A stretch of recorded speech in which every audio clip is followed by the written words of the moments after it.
Was your town or neighborhood designed to last, or was it a big bet that was set up to decay over time? Let's talk about it in Strong Towns Book Club Chapter 2.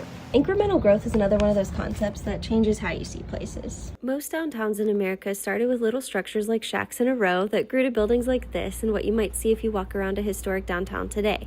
The people who started businesses in these simple buildings made what Charles Marone calls a series of little bets. They tried something. If it worked, they could incrementally upgrade their building. If it didn't, they would do what they needed to do to figure out something else. The city could grow by trial and error, which is how a town becomes strong. But then we started spreading out and making big developments all at once. That's a huge bet. And if the building doesn't serve its original purpose anymore, then what do we do with it? You've seen empty malls, right? They just become decaying buildings.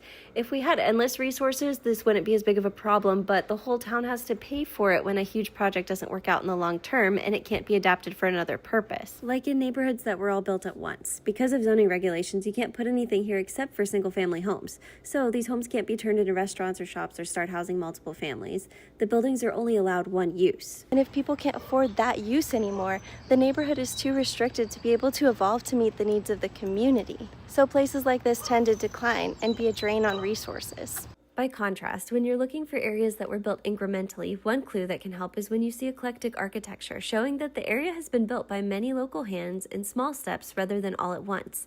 It's a really good sign if a part of town is able to grow based on the needs of the community. I love the example that Marone uses to bring home the concept that incremental development strengthens towns.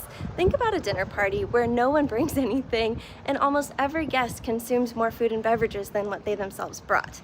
That doesn't work. But at a dinner party where everyone brings something, you've got a diverse array of food on the table and you can invite others into it if you want. The party has room to grow. Traditional development patterns are like a good party.